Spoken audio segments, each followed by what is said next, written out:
Hello everyone, welcome है आपका हमारे चैनल एसएससी बुक एसबी में। आज हम अपनी वीडियो में देखने वाले हैं एसएससी एग्जाम्स में पूछे हुए कुछ क्वेश्चन आंसर। और ये जीके जीएस का प्रैक्टिस सेट नंबर 4 है। आज हम अपनी वीडियो में देखने वाले हैं सीजीएल 2024 में जो एग्जाम हुए थे उससे रिलेटेड जीके जीएस में किस टाइप के क्वेश्चन पूछे गए थे। चलिए वीडियो को स्टार्ट करते हैं।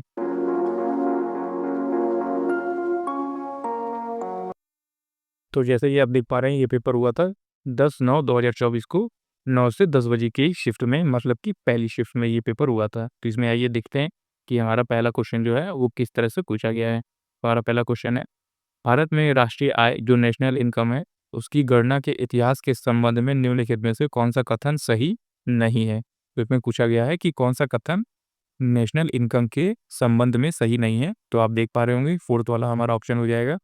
दादा भाई नौरोजी ने भारतीय अर्थव्यवस्था को दो भागों में विभाजित किया, प्राथमिक और द्वितीयक क्षेत्र। तो ये वाला कथन जो है वो पूरी तरह से गलत हो जाएगा। दादा भाई नौरोजी ने ऐसा कुछ नहीं किया था, तो ये वाला कथन हमारा सही नहीं है। यही हमारा जो है वो राइट आंसर हो जाएगा। और बाकी जो तीन है उसको भी देख लेते हैं कि नेशनल इनकम की गणना करने का पहला अधिकार प्रयास पीसी महालनोबिस द्वारा किया गया था। नेशनल इनकम की गणना करने का पहला प्रयास दादा भाई नौरोजी के द्वारा भी किया गया था। और नेशनल इनकम की गणना करने के लिए पहली वैज्ञानिक पद्धति का प्रयोग डॉक्टर वीके आरवी राव ने किया था। तो ये तीनों सही हैं। और लेकिन ये जो फोर्थ वाला ऑप्शन है ये हमारा गलत हो जाएगा। आगे बढ़ते हैं और अपने सेकंड क्वेश्चन की तरफ पढ़ते हैं, जो कि है 30 नवंबर 2022 को राष्ट्रपति भवन में आयोजित खेलों एवं साहसिक पुरस्कार 2022 समारोह में कितने पुरस्कार प्रदान किए गए थे। तो कितने पुरस्कार प्रदान किए गए थे, ये प्रदान किए गए थे 44। तो आप इस चीज़ को याद रखेंगे, कितने पुरस्कार प्रदान किए गए थे, तो 44 पुरस्कार प्रदान किए गए थे। आइए बढ़ते हैं अपने अगले क्वेश्चन की तरफ। थर्ड क्वेश्चन पे हमारा थर्ड क्वेश्चन देखते हैं। ब्रिटिश भारत के किस गवर्नर जनरल ने सती प्रथा को कानूनी रूप से समाप्त करने में राजा राम मोहन राय की मदद की थी। जिसने आपको पूछा है कि ब्रिटिश का ऐसा कौन सा गवर्नर जनरल था जिसने सती प्रथा को पूरी तरह समाप्त करने के लिए राजा राम मोहन राय की हेल्प की थी। तो वो कौन था, लॉर्ड विलियम बेंटिंग था। तो आप इस चीज़ को याद रखेंगे, वो कौन सा गवर्नर जनरल था, तो वो लॉर्ड विलियम बेंटिंग था। आगे बढ़ते हैं और नेक्स्ट क्वेश्चन देखते हैं। हमारा अगला फोर्थ वाला क्वेश्चन है, निम्नलिखित में से कौन सा स्थान वर्ष 1970 के गांधी जी के सत्याग्रह से संबंधित है। तो जो गांधी जी ने 1917 में सत्याग्रह किया था, तो किस जगह पे किया था। तो जैसा आप सभी को पता होगा वो कौन सी जगह थी, चंपारण थी। तो आप इसे याद रखेंगे, चंपारण जगह काफ़ी ज़्यादा फेमस है।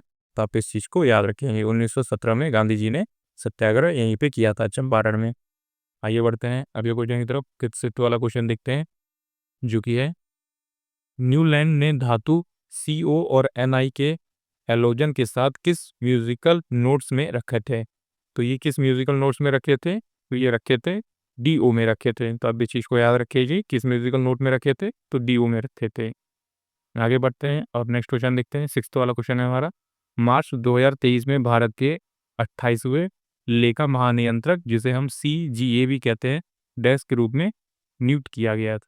तो 2023 में मार्च में 28वें लेखा महानियंत्रक, जिसे हम CGA कहते हैं, उनको नियुक्त किया था। तो वो कौन थे, उनका नाम था SS दुबे। तो उनका नाम क्या था, SS दुबे था, जो मार्च 2023 में भारत के 28वें लेखा महानियंत्रक नियुक्त हुए थे। आइए बढ़ते हैं अगले क्वेश्चन की तरफ। हमारा नेक्स्ट क्वेश्चन है सेवेंथ वाला क्वेश्चन, निम्नलिखित में से कौन जो है FIH की है पुरुष हॉकी विश्व कप 2023 का शुभंकर था। तो पुरुष हॉकी विश्व कप 2023 का शुभंकर कौन था, तो वो था ओली। तो आप इसे याद रखेंगे, इसका नाम है ओली। यही जो था पुरुष हॉकी विश्व कप 2023 का शुभंकर था।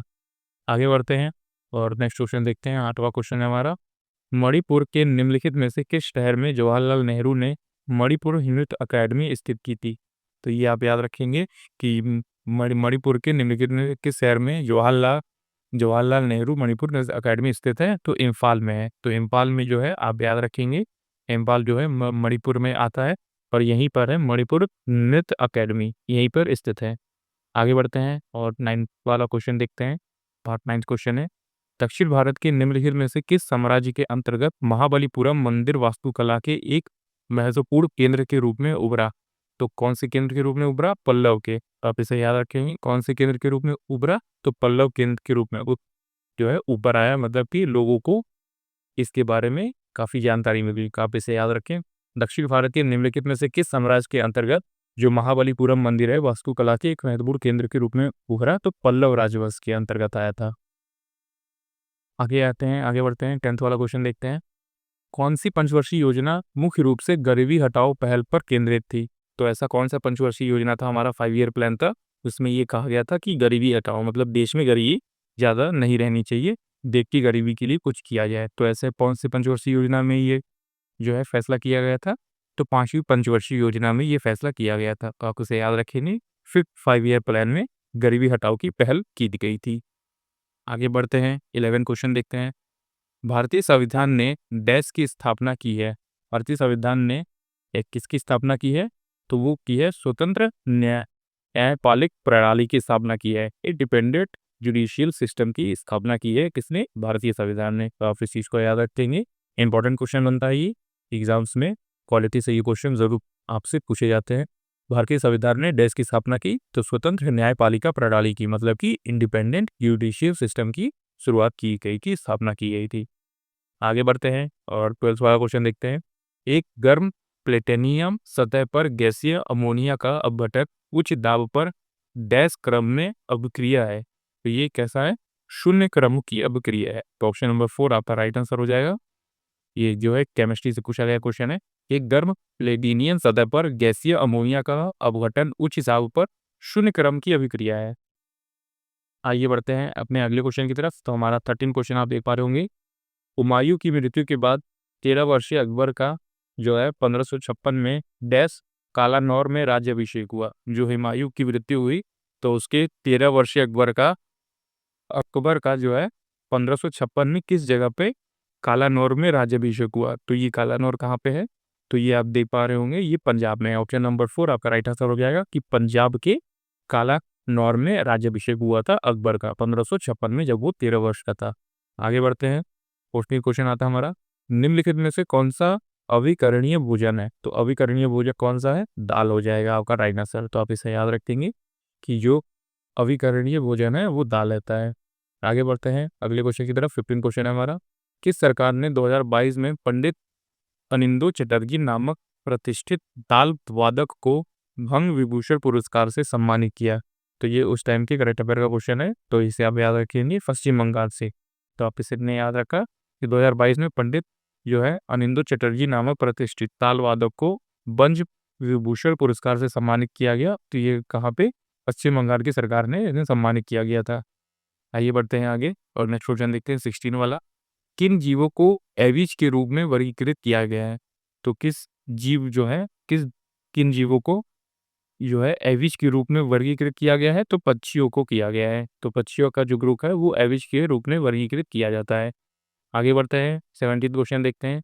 निम्नलिखित में से कौन सा त्यौहार जो है वो गुरु नानक देव की जयंती के रूप में मनाया जाता है? तो जैसा आप सभी को पता होगा कि गुरु नानक देव की जयंती के रूप में कौन सा त्यौहार मनाया जाता है? तो ये हो जाएगा गुरु पर्व, जिसे हम गुरु पूरब के नाम से भी जानते हैं। और किसने याद रखा है? इंपॉर्टेंट क्वेश्चन बनता है कि कौन सा त्यौहार गुरु नानक देव की जयंती के रूप में मनाया जाता है? तो गुरु पर्व हो जाएगा। आइए बढ़ते हैं अगले क्वेश्चन की तरफ। 18 क्वेश्चन आता है हमारा। किसी स्थान की जलवायु निम्नलिखित में से किसके द्वारा प्रभावित नहीं होती? तो आपसे पूछा गया है कि जलवायु जो है किसके द्वारा प्रभावित नहीं हो पाती है? तो मिट्टी के प्रकार के द्वारा जो जलवायु है वो प्रभावित नहीं होती है।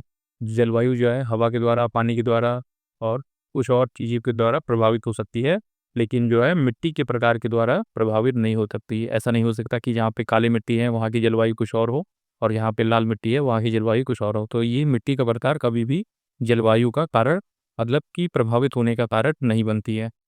आगे बढ़ते हैं और नेक्स्ट क्वेश्चन देखते हैं। अपना अगला क्वेश्चन आता है हमारा, जो कि है 19th क्वेश्चन। ये हवार्ड या हेप्टेन्यूरॉन, थोड़ा नाम अजीब सा है पर आप इसे जो है 2-3 बार पढ़ेंगे तो याद हो जाएगा।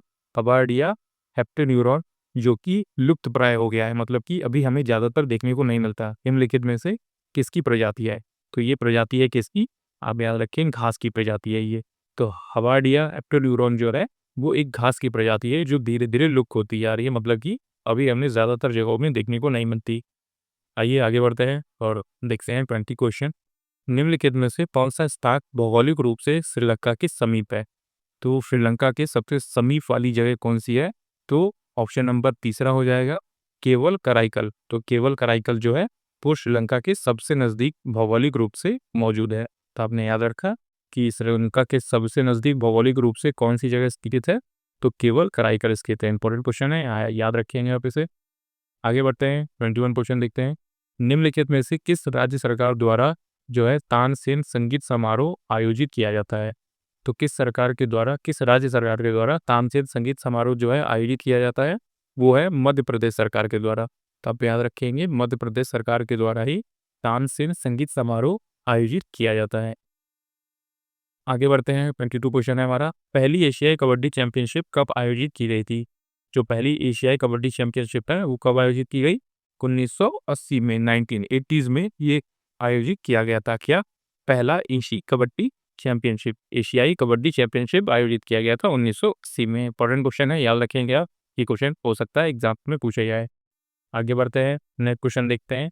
23 क्वेश्चन है। भारतीय रेलवे 2019 से 20 के बीच भारत में सबसे बड़ा रेलवे ट्रैक किस राज्य में स्थित है?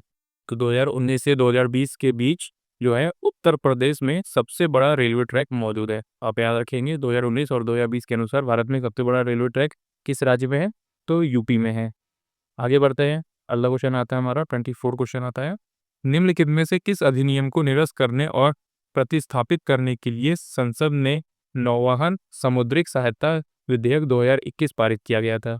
तो ये पारित किया गया था प्रकाश स्तंभ अधिनियम 1927। तो ये कुछ अजीब टाइप के क्वेश्चन होते हैं जो आपने कभी शायद ही अपने एग्जाम्स के लिए तैयार किया हो, तो आप इसे स्किप भी कर सकते हैं। आगे बढ़ते हैं और 25 क्वेश्चन देखते हैं। 25 क्वेश्चन में क्या पूछा गया है? निम्नलिखित में से कौन सा कथन जो है राज्य की नीति निर्देशक सिद्धांतों के बारे में सही नहीं है?